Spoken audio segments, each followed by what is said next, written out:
हेमंत सोरेन जिंदाबाद, हेमंत सोरेन जिंदाबाद, हेमंत सोरेन जिंदाबाद। झारखंड की 81 सीटों की मतगणना के शुरुआती रुझानों में झारखंड मुक्ति मोर्चा गठबंधन को बहुमत मिलता दिख रहा है। झारखंड में एनडीए इंडिया से पिछड़ रहा है। बीजेपी झारखंड में सत्ता से दूर जाती दिख रही है। रुझानों में इंडिया गठबंधन बहुमत के पार पहुंच गई है। बीजेपी ने ऑल झारखंड स्टूडेंट्स यूनियन के साथ गठबंधन किया और अपने सहयोगियों दलों जेडीयू और लोक जनशक्ति पार्टी रामविलास को भी यहां हिस्सेदारी दी थी। दूसरी ओर झामुमो अपने सहयोगी दलों कांग्रेस, आरजेडी और वाम दलों के साथ चुनाव लड़ रही है। झारखंड विधानसभा में बहुमत का आंकड़ा 41 सीटों का है। ये रुझान नतीजों में बदलते हैं तो सूबे में हेमंत सोरेन सरकार की वापसी तय है और इससे झारखंड की राजनीति में हेमंत सोरेन का दबदबा और रिकॉर्ड दोनों कायम रह सकता है। झारखंड में जेएमएम गठबंधन को बहुमत आ गया है। रुझानों में झारखंड में बड़ा उलटफेर, बीजेपी गठबंधन अब 39 और जेएमएम गठबंधन 41 हो गया है। यानी वहां पर बहुमत अब रुझानों में जेएमएम के पास है, लेकिन इतनी क्लोज फाइट है कि ये ऊपर नीचे अभी चलता रहेगा। अब चारू प्रज्ञा अपनी बात कहिए। हाँ जी, तो जो मैं आपको कह रही थी, ये फर्क है politics of development and politics of no development में। एक बहुत बड़ी बात यहाँ पर और देखने को मिलेगी जो हमने हरियाणा में भी देखा, जो फेक नैरेटिव्स ये विपक्ष चलाता है कि हरियाणा में उन्होंने कहा कि किसान नाराज हैं, फिर उन्होंने ये जाके कहा कि जाट नाराज हैं। सब खत्म हो गया ना, नतीजों ने सब साफ कर दिया। अब महाराष्ट्र में भी यही सच्चाई है कि जनता कहती है एकजुटता अच्छी बात है। जो आप कह रहे थे, एक रहेंगे सेफ रहेंगे, बिल्कुल क्यों नहीं, कॉल फॉर यूनिटी तो हमेशा वेलकम होनी चाहिए। दूसरी बात यह है कि आप कभी भी गुड गवर्नेंस को कॉम्पेंसेट नहीं कर सकते कुछ और करके। राज्य के मौजूदा मुख्यमंत्री हेमंत सोरेन की पार्टी झारखंड मुक्ति मोर्चा के लिए यह चुनाव प्रतिष्ठा का विषय था। ईडी की गिरफ्तारी और मुख्यमंत्री पद से इस्तीफा देने के बाद यह हेमंत सोरेन का पहला विधानसभा चुनाव था। ईडी ने मनी लॉन्ड्रिंग के आरोप में उन्हें गिरफ्तार किया था और लोकसभा चुनाव से पहले उन्हें जेल जाना पड़ा।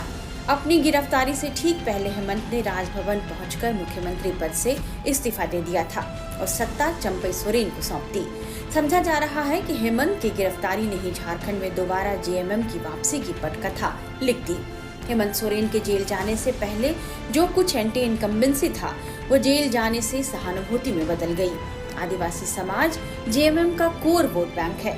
हेमंत की गिरफ्तारी को जेएमएम ने आदिवासी अस्मिता से जोड़ दिया और जेएमएम का यह दाव आदिवासी वोट बैंक पर हेमंत की पकड़ को और मजबूत बना गया। लोकसभा चुनाव में आदिवासी बाहुल्य इलाकों में भी जेएमएम और इंडिया ब्लॉक का प्रदर्शन अच्छा रहा।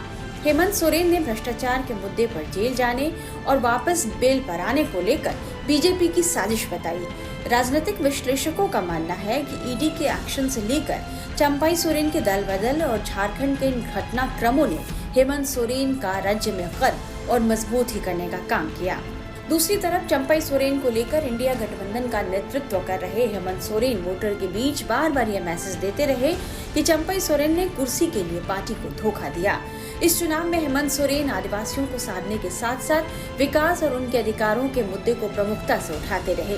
राजनीतिक विश्लेषकों का मानना है कि हेमंत सोरेन ने अपना पूरा ध्यान स्थानीय मुद्दों पर रखा। उन्होंने महंगाई को मुद्दा बनाया, पेट्रोल गैस की बढ़ती कीमतों को उठाया, सरकार की मैया सम्मान योजना के तहत महिलाओं को प्रतिमाह 2500 रुपए देने के वादे को पूरे चुनाव में भुनाते रहे और यह जेएमएम के लिए फायदे का दांव रहा। हेमंत सोरेन की पार्टी जेएमएम की जीत को लेकर हेमंत की पत्नी कल्पना सोरेन का जिक्र भी लाजमी है। वो जेएमएम की स्टार प्रचारक बनकर उभरी हैं। हेमंत सोरेन के जेल जाने के बाद कल्पना सोरेन ने ही पार्टी की बागडोर संभाली और वे सोरेन और पार्टी के लिए एक मजबूत स्तंभ बनकर उभरी। कल्पना पति के जेल जाने के बाद सियासत में एक्टिव हुई और गांडेय सीट से उपचुनाव जीतकर पहली बार विधानसभा सदस्य निर्वाचित हुई। वे इस बार भी इसी सीट से चुनाव लड़ रही हैं। समझा जाता है कि बीजेपी का साइलेंट वोटर माने जाने वाली महिला मतदाताओं को जेएमएम के पक्ष में लामबंद करने में कल्पना सोरेन का बड़ा हाथ रहा है। अभी आंकड़े और बढ़ेंगे, 55 के पार जाएंगे हम लोग। एक मजबूत बहुमत वाली सरकार झारखंड की जनता ने दिया है झारखंडियों के लिए। बस 2-3 बजे तक का इंतजार कीजिए, सारी स्थितियां स्पष्ट हो जाएंगी। इनके अच्छे अच्छे दिग्गज चुनाव हार रहे हैं और झारखंडियों की सरकार एक बार पुनः बनता हुआ दिख रहा है। तरीके से आया था, उसमें कुछ और आंकड़े थे, आज कुछ और आंकड़े हम लोग देख रहे हैं। एग्जिट पोल के अनुसार तो 400 पार भी हो रहा था लोकसभा में, तो आप अंदाजा लगा सकते हैं कि आप जो सर्वे एजेंसियां हैं उनकी विश्वसनीयता क्या रह गई है। वो अब उनका ध्येय कुछ दूसरा होता है, वो अपने राजनीतिक आकाओं को खुश करना चाहते हैं, लेकिन जनता जनार्दन होती है। एग्जिट पोल नहीं, एग्जैक्ट पोल पर हम लोगों ने भरोसा किया और हमें पता था हम ये आंकड़े अचीव करेंगे। बीजेपी कह रही है कि इसमें भी बदलाव हो सकते हैं, आंकड़े कुछ और भी आ सकते हैं। खुश होने के लिए इस तरह की बयानबाजी अच्छी बात है, लेकिन वो भी 1-2 घंटे 3 घंटे, 2-3 बजे के बाद ये क्या कुछ बोलेंगे। 4-5 बजे तक स्थितियां स्पष्ट हो जाएंगी। जश्न का माहौल पूरे झारखंड में है। अब 1-2 घंटे बाद आपको सड़कों पर नाचते गाते झूमते खुशियां मनाते झारखंडी दिखेंगे। बीजेपी ने जो मामला उठाया था बांग्लादेश घुसपैठ का करप्शन का, क्या लगता है सब काम नहीं आया? कोई मुद्दा ही नहीं था, काम क्या आना। घुसपैठिया कोई मुद्दा था? अगर मुद्दा था तो उसमें आप दोषी हैं। गृह मंत्री इस्तीफा दे दें, असम का मुख्यमंत्री इस्तीफा दे दे। तो ये अनर्गल बातें थी और झारखंडी विषयों को उन लोगों ने नहीं उठाया।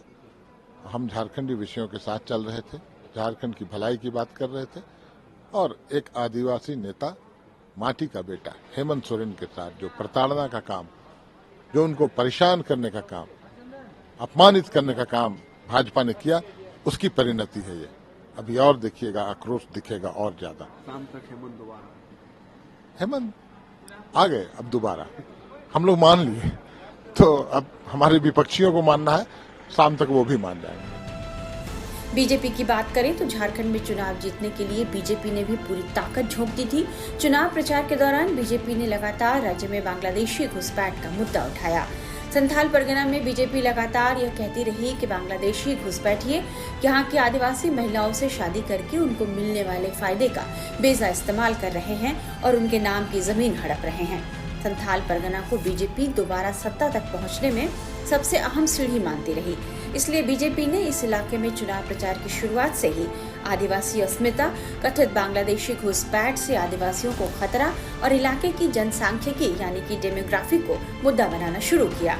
समझा गया कि बांग्लादेशी घुसपैठिए का मुद्दा बीजेपी ने यहाँ इसलिए उठाया क्योंकि उसकी नजरें इलाके के आदिवासी समुदाय की वोट पर थी। साथ ही बीजेपी की कोशिश यह रही कि जो हिंदू वोट बैंक है वो एकजुट रहे।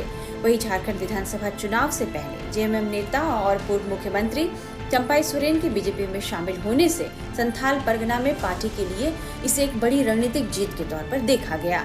चंपाई सोरेन के बीजेपी में शामिल होने के बाद यह माना जा रहा था कि संथाल परगना में आदिवासी वोटों पर बीजेपी की पकड़ मजबूत होगी, लेकिन चुनावी रुझान जो आ रहे हैं उसके मुताबिक बीजेपी की ये सारी चुनावी रणनीति अब फेल होती नजर आ रही है। शुरुआती रुझान में इंडिया गठबंधन को बढ़त मिलने के बाद अब कांग्रेस नेताओं ने भी बैठकों का दौर शुरू कर दिया है।